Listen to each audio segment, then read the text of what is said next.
Detective Comics, DC, issue 16, Ascent into Hell. It was a day I was expecting for a long time now. The reason? A story much too long to bore you with. Chalk it up to unfinished business. Simply put, I had a date with the Reaper in hell. Unlike the majority of my cases, this one would take place in the supernatural.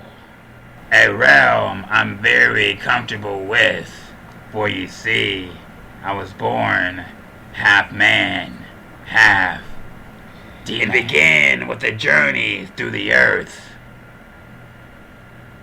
crossing into a special dimension unseen by untrained eyes. I took a ferry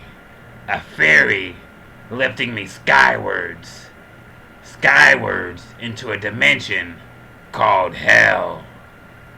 Upon reaching the ninth circle, I was met by hell's receptionist, who I properly had to sign over my soul to before I could access its inner gates and meet the Reaper in question. Before meeting the Reaper, however, I was taken under the wing of a Reapette in training. Not quite a full Reaper yet, but in time she would be. The Reapette schooled me in all the customs of the culture of hell until the Reaper, the dealer of death itself, was finally ready to meet me. And within that meeting, information was shared, information that I was giving and information that I received. And to tell you what that information was, well, I could, but then I'd have to kill you, so I won't, for your own good. But I will say this, the information was quite juicy. Bidding the Reaper adieu, I politely gave my sayonaras, which I would suggest for anyone meeting a Reaper and wanting to keep their life afterwards, and made my way out to hell the same way I returned, but not before being ambushed by Vampira. From out of the shadows, I barely saw her coming. If it wasn't for my cat-like reflexes, I probably wouldn't be here to tell this tale to you today.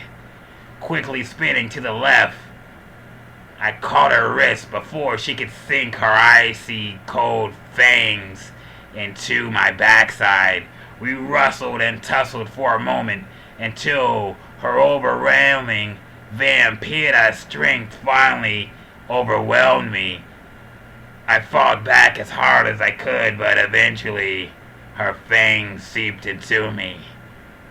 I admit, she got a taste, a good taste, a heaping mouthful of the waters that is Detective Seay, but she was soon rewarded by a swift and fierce shoryuken square in the middle of her jaw, the impact enough to elevate her skyward and off of my body.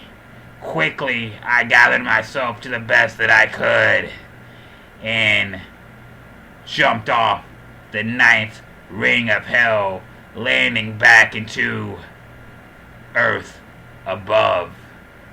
Even now, as I speak, I feel a strange sensation overcoming me, my body temperature rising as if I was still in the fiery abyss above, my heart racing, thumping back and forth uncontrollably, all my senses out of whack.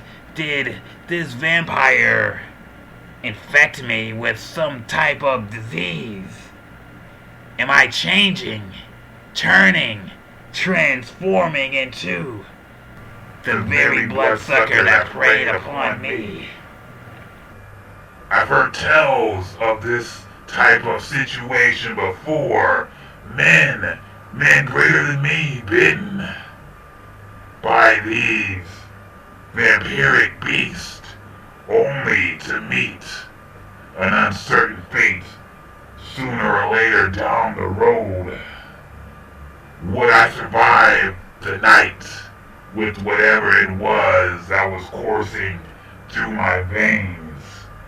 I guess only time will tell.